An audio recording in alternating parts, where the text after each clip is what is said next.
जय हिंद दोस्तों, स्वागत है आपका एसएसबी क्रैक एग्जाम्स में। आज की इस वीडियो में हम लोग जानेंगे work energy and power chapter के बारे में। ये एक वन शॉट वीडियो है, तो इसमें पूरा चैप्टर एक बार में कवर करा जाएगा और इसी तरीके की और भी वीडियोस ऑलरेडी अपलोडेड हैं, आप उन्हें भी जरूर चेकआउट करेंगे। ओके, तो अब हम देखते हैं इस वाले चैप्टर में हम लोग क्या क्या पढ़ेंगे। सबसे पहले हम लोग जानेंगे वर्क डन के बारे में, conservative forces and non conservative forces, energy, kinetic energy, work kinetic energy theorem, gravitational potential energy, elastic potential energy, law of conservation of energy, power, collision, coefficient of restitution और coefficient of resilience, elastic and inelastic collision. इन सब topics पर हम लोग आज discussions करेंगे। Okay, तो सबसे पहले हम लोग जानते हैं कि ये work energy and power chapter हम लोग क्यों पढ़ रहे हैं। तो वर्क को क्या समझा जाता है कि यदि कोई फोर्स अप्लाई कर रहे हैं और वो ऑब्जेक्ट मूव कर रहा है तो हमने कुछ काम करा है, दैट इज दी वर्क। और ये वर्क करने के लिए हमको क्या चाहिए होती है, एनर्जी चाहिए होती है। तो इस चैप्टर में हम वर्क और एनर्जी और इससे रिलेटेड कंसेप्ट के बारे में ही डिस्कशन करेंगे। तो सबसे पहले हम लोग जानते हैं कि ये वर्क क्या चीज होती है। तो जब कोई फोर्स अप्लाई करते हैं और ऑब्जेक्ट जो है आपका सर्टेन डिस्टेंस मूव करता है, तब हम कहते हैं कि there is some work done. Okay, हम सबसे पहले डिस्कस करेंगे work done by a constant force, यानी कि अगर आपने फोर्स लगाई है 10 न्यूटन, तो 10 न्यूटन ही आपकी लगी है जब तक आपने उस ऑब्जेक्ट को इधर से उधर तक मूव करा है। ठीक है, सो that is the constant force here. Okay, तो अगर कोई कांस्टेंट फोर्स अप्लाई करी जा रही है तो work done is given by simply the dot product, that is the F dot S. और डॉट प्रोडक्ट आप लोगों को पता है ये क्या चीज हो गई, हमारी एफ एस कॉस थीटा बन गई। और यहाँ पर ये जो थीटा होता है ये एंगल होता है between the F and S, है ना। तो इस तरीके से ये हमारा एंगल है थीटा यहाँ पर।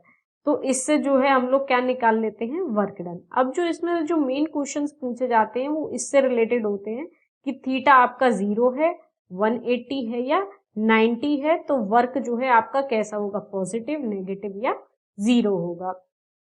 तो अगर आपका थीटा 0 है तो कॉस 0 की वैल्यू होती है हमारे पास 1। तो यहाँ पर हमारे पास जो वर्क डन हो जाता है वो कैसा हो जाता है, पॉजिटिव। लेकिन अगर थीटा की वैल्यू है 180 डिग्री तो हमारे पास कॉस 180 डिग्री कितना हो जाता है, -1। दैट्स वाई यहाँ पर हमारे पास जो वर्क डन होता है वो नेगेटिव हो जाता है। और वहीं अगर हम थीटा इक्वल्स टू 90 डिग्री लेते हैं तो हमारे पास कॉस 90 कितना हो जाता है, 0। तो इसीलिए ये जो है हमारे पास 0 वर्क डन हो जाता है। ओके, तो ये सबसे इंपॉर्टेंट है यहाँ पर कि आपको पता होना चाहिए कि कब जो है वर्क हुआ है ना, पॉजिटिव है, नेगेटिव है या 0 वर्क डन है। तो इसमें बहुत ज्यादा योगदान जो है इसके एंगल का होता है कि जिधर आपने फोर्स लगाई है अगर उसके ऑपोजिट जो है ऑब्जेक्ट मूव कर रहा है तो थीटा कितना हो जाएगा, 180, और हम उसे बोलेंगे नेगेटिव वर्क डन। ओके, अगर आपने जिस डायरेक्शन में फोर्स अप्लाई करी है उसी डायरेक्शन में ऑब्जेक्ट मूव कर रहा है, थीटा हमारा हो गया 0 और वर्क हो गया हमारा पॉजिटिव। वहीं अगर आपने फोर्स जो है परपेंडिकुलरली लगाई है और ऑब्जेक्ट आपका उसके परपेंडिकुलर मूव कर रहा है तो आपका cos 90 0 हो गया, that means the 0 work done. ये बहुत ही इंपॉर्टेंट है, ये कई बारी घुमा फिरा कर थोड़ा सा पूछा गया है, so it is very important for you to understand this. Okay, next is 1 joule is amount of work done is when a force of 1 newton displaces the body through a distance of 1 metre in the direction of the force applied. मतलब जो SI unit होती है work done की वो होती है joule. तो अब इस जूल को हम कैसे डिफाइन करते हैं, 1 joule amount of work is done, यानी 1 जूल वर्क डन कब कहेंगे, जब हम 1 न्यूटन फोर्स अप्लाई कर रहे हैं और 1 मीटर डिस्टेंस जो है वो ऑब्जेक्ट मूव करा है उसी डायरेक्शन में जिस डायरेक्शन में फोर्स लगाई है, तब हम कहेंगे 1 joule of work is done. तो इस तरीके से हम लोग 1 joule of work done define करते हैं। यहाँ पर ये जरूरी है इन the direction of force applied, क्योंकि अगर हम ये बात नहीं कहेंगे तो ये हमारे पास कॉस थीटा आ जाएगा। अभी हमने डायरेक्शन बोल दिया तो cos 0 हो गया, दैट मीन्स दी 1। तो इसलिए हम ये जो है ये बात जरूरी है, that in the direction of the force applied. Now the work done by the variable force. अभी जो हमने ऊपर पढ़ा था वो work done by the constant force था, अब हम जानेंगे work done by the variable force.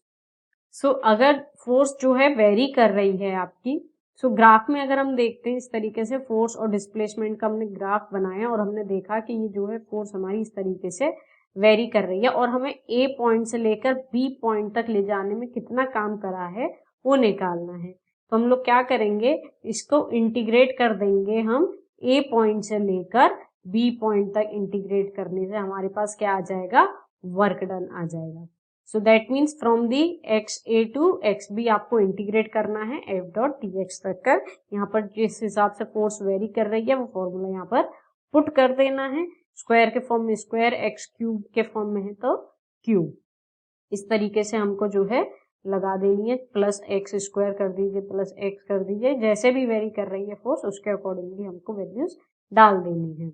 Okay, और जो आपके पास यूनिफॉर्म सर्कुलर मोशन में होता है वहां पर ना तो फोर्स जीरो होती है ना ही डिस्प्लेसमेंट जीरो होता है, लेकिन वर्क डन आपका जीरो होता है। क्यों? क्योंकि इनके बीच में एंगल कितना होता है, 90 डिग्री होता है।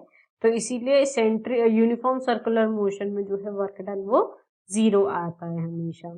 ओके, और वर्क डन अगर हम निकाल रहे हैं तो फोर्स एंड डिस्प्लेसमेंट वाला जो ग्राफ होगा उसके अंदर जो एरिया आ जाएगा उससे भी हम लोग क्या कैलकुलेट कर सकते हैं, वर्क डन। तो ये जो इंटीग्रेशन करते हैं ये भी हम एक्चुअली क्या कर रहे होते हैं, एरिया ही निकाल रहे होते हैं by the integration. Next is the conservative force. Conservative force क्या होती है, वो फोर्स जो कि या जिनके द्वारा अगर हम कोई वर्क कर रहे हैं और वो पाथ इंडिपेंडेंट हो, है ना। पाथ इंडिपेंडेंट हो मतलब मैं इस पॉइंट से इस पॉइंट तक गई, ओके, अब मैं चाहे ये जो पिंक वाला पाथ है ये वाला चूज करा, चाहे ब्लू वाला पाथ है वो चूज करा, इस बात से कोई फर्क नहीं पड़ा। सिर्फ और सिर्फ इनिशियल और फाइनल पोजीशन से मतलब है हमें। तो यहां से यहां तक ले जाने के लिए जो वर्क करा वो मेरा दोनों केसेस में क्या आया, बराबर आया। तो हम कहेंगे ये जो जिस फोर्स के द्वारा ये वर्क हुआ है वो फोर्स हमारी कैसी है, कंजर्वेटिव फोर्स है। वो कैसी है, हमारी कंजर्वेटिव फोर्स है, ठीक है। लेकिन और जो इसकी प्रॉपर्टीज आती हैं वो हम कहेंगे when the force only dependent on initial and the final position। यही मैंने आपको जस्ट अभी बताया था कि ये केवल इसकी पोजीशन पर डिपेंड करेगा कि इनिशियल पोजीशन क्या है और फाइनल पोजीशन क्या है। उसे इस बात से कोई मतलब नहीं है कि आपने कौन सा पाथ चूज करा है। ओके, और अगर हम इस पूरे क्लोज्ड पाथ यानी कि जहां से शुरू करा है वहीं पर लौट कर आ गए हैं कहीं भी घूम फिर कर, तो जो वर्क डन होगा वो क्या हो जाएगा, जीरो। तो दैट मीन्स कि इसमें जो वर्क डन होता है वो कैसा होता है, रिवर्सिबल होता है। वहीं अगर हम नॉन कंजर्वेटिव फोर्सेस की बात करें तो वो फोर्सेस जिनके द्वारा वर्क डन जो है अलग अलग आएगा अलग अलग पाथ को चूज करने पे। जैसे अगर हम यहाँ से गए, ये हमारा पाथ 1 है, ये पाथ 2 है, ये पाथ 3 है, तो इन दोनों तीनों केसेस में हमारे पास जो वर्क डन है वो एक दूसरे के बराबर नहीं है। तो ऐसी फोर्सेस जिनसे जो है वर्क डन हमारा बराबर नहीं आ रहा है उन्हें हम बोलते हैं नॉन कंजर्वेटिव फोर्सेस। जिससे कि इसका एग्जांपल क्या है, एक हमारे पास फ्रिक्शनल फोर्स है ना। फ्रिक्शनल फोर्स आपकी डिपेंड करेगी कि किस पाथ को आपने चूज करा है। It will not depend on the initial and final position only. Okay, now energy. So capacity of doing work is called energy. यानी कि जो काम आप कर रहे हैं उसके लिए क्या चाहिए होती है, हमको एनर्जी चाहिए होती है। और इसकी भी वही यूनिट होती है जो वर्क की होती है, यानी कि joule. So 1 joule of energy is the capacity of doing 1 joule of work. Okay, अगर आपने काम करा है 1 जूल का तो आपकी एनर्जी भी लूज होगी 1 joule. So the object gains energy when the work is being done on it and it will lose when it is doing the work.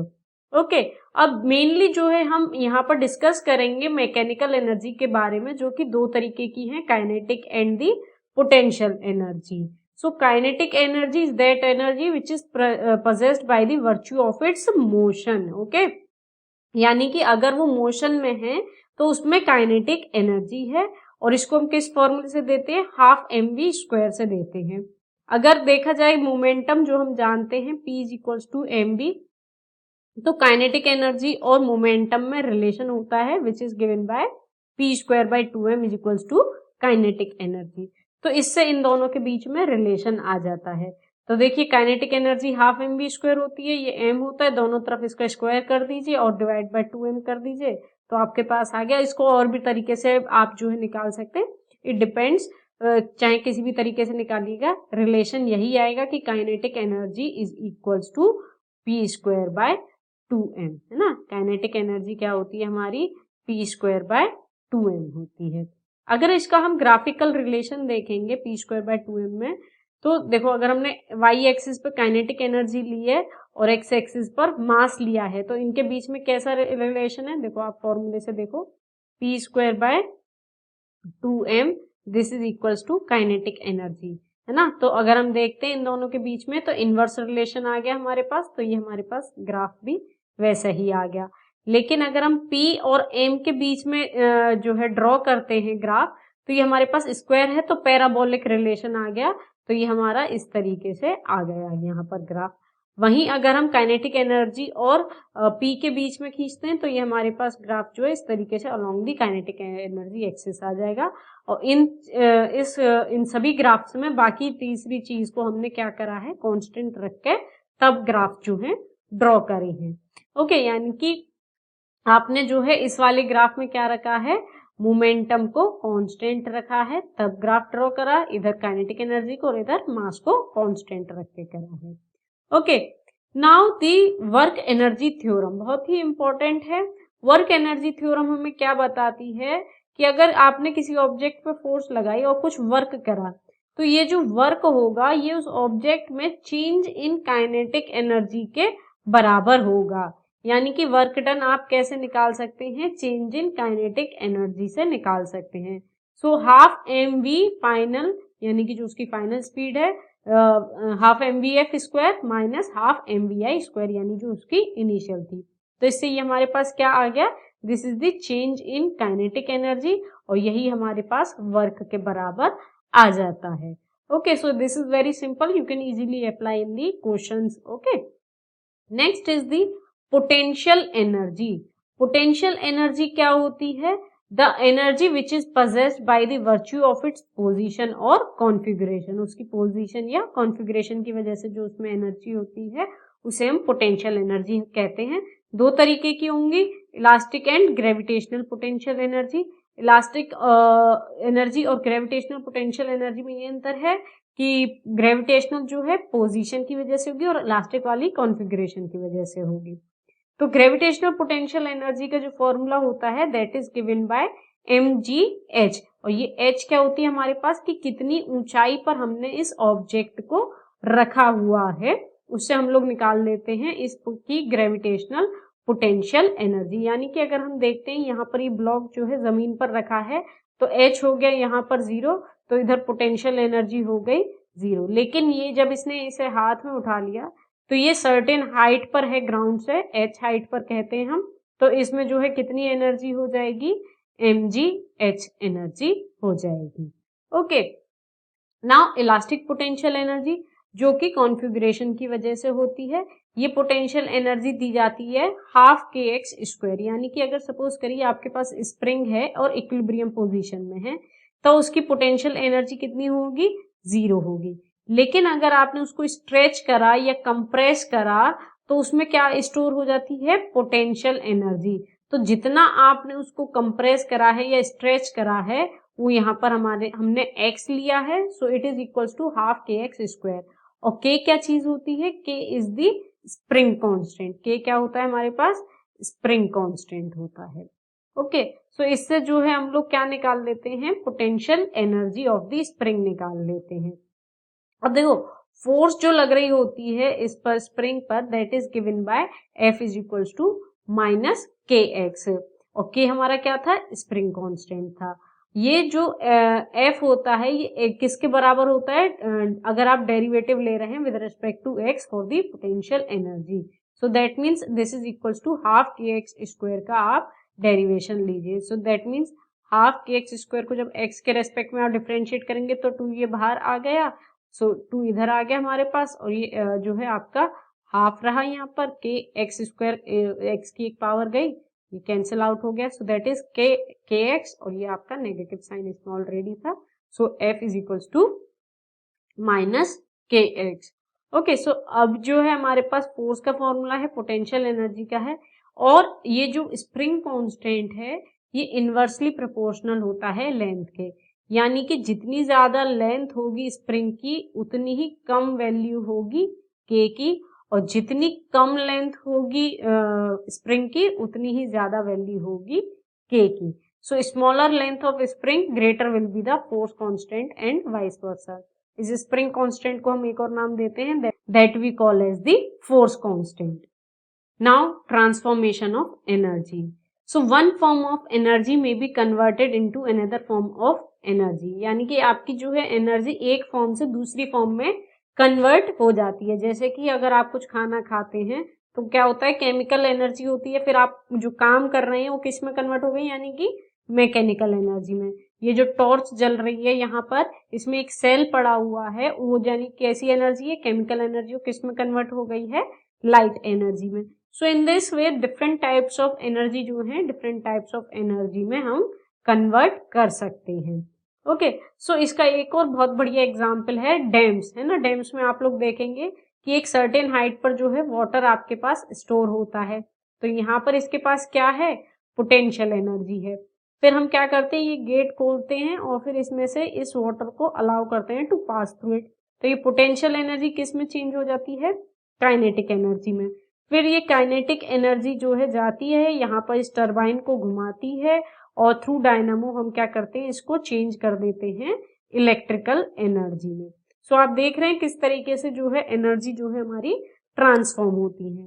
तो इसी से जो है law of conservation of energy भी है, वो क्या कहती है कि energy can neither be created nor be destroyed but it can be converted from one form to the another, यानी एक फॉर्म से दूसरे फॉर्म में कन्वर्ट हो जाती है। ओके, अब अगर हम बात करते हैं principle of conservation of energy का, तो ये प्रिंसिपल क्या बताती है कि टोटल सम ऑफ एनर्जी जो है, सभी एनर्जी की अगर हम सम लें किसी आइसोलेटेड सिस्टम में, यानी कि उसमें जो है एंटर और एग्जिट का कोई वो मसला नहीं है, तो ऐसे सिस्टम में जो है जो टोटल एनर्जी होगी वो क्या होगी, हमेशा कांस्टेंट होगी। यही हमें को बताता है principle of conservation of energy. That means energy can neither be created nor be destroyed and it can be changed from one form to the another. तो अगर आप इसके ग्राफ भी खींचते हैं तो टोटल एनर्जी जो है आपके पास देखो स्ट्रेट लाइन आएगी, तो इसका मतलब क्या है कि टोटल एनर्जी जो है हमारी कांस्टेंट है ना। और ये जो है आप देख रहे हैं यहाँ पर ये जो है वेरिएशन हो रहा है पोटेंशियल एनर्जी और काइनेटिक एनर्जी का, तो ये मतलब एनर्जी जो है आपकी चेंज हो रही है potential to kinetic and kinetic to potential, लेकिन जो टोटल एनर्जी है वो क्या रह रही है, हमारी कांस्टेंट रह रही है। ओके, इसका यही मतलब है। Next is power. So power क्या होता है, रेट ऑफ डूइंग वर्क, यानी आप कितनी तेजी से काम कर लेते हैं। तो या इसको एक और शब्द देते हैं, द रेट ऑफ सप्लाई और consumption of energy is called the power, यानी कि वर्क अपॉन टाइम भी हमारे पास पावर होती है और एनर्जी अपॉन टाइम भी कर दीजिए, तो अभी हम क्या बात कर रहे हैं, पावर की बात कर रहे हैं, यानी कि energy supplied in the time is termed as the power. और ये कैसी क्वांटिटी है, स्केलर क्वांटिटी है, और इसकी एसआई यूनिट जो है वो वाट होती है। सो दैट मीन्स 1 वाट आपका 1 जूल पर सेकेंड के बराबर आ जाता है, क्योंकि ये यहाँ पर जूल होता है और ये यहाँ पर सेकेंड होता है, तो ये जो 1 वाट है ये आपका किसके बराबर आ गया, 1 जूल पर सेकेंड के बराबर आ जाता है। ओके, अब जो जनरली जो यूनिट यूज होती है एनर्जी की वो होती है किलोवाट आवर, यानी कि आप देख रहे हैं किलोवाट किसकी हो गई एनर्जी, यूनिट पावर की हो गई, इनटू आप देख रहे हैं किसका हो रहा है, आवर, दैट मीन्स कि हम टाइम की बात कर रहे हैं, तो ये पावर इनटू टाइम भी हमारे पास क्या होती है, एनर्जी होती है।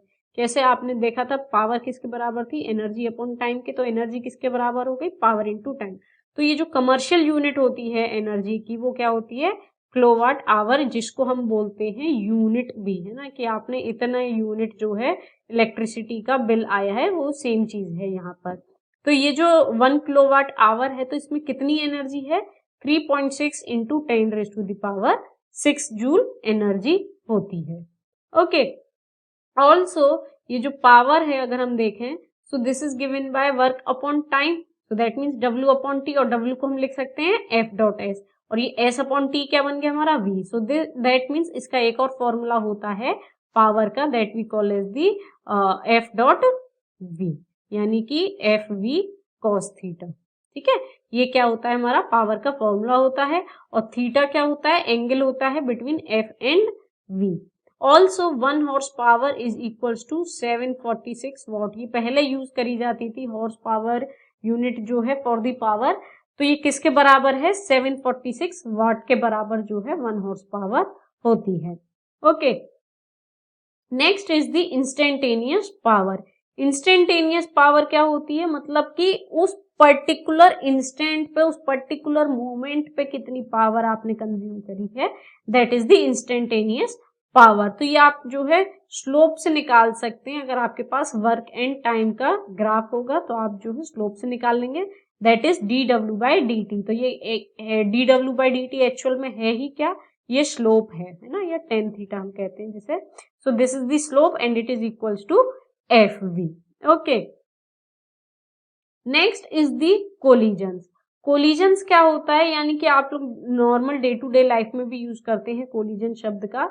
तो इसका मतलब क्या है कि दो ऑब्जेक्ट आए और टकराए और उन्होंने एक दूसरे के ऊपर फोर्स लगाई, लेकिन ये एक्चुअल में जरूरी नहीं है कि उनका जो है टकराना जरूरी हो। दैट मीन्स वो बस पास में आए और फोर्स लगाई, that also we called as the collision.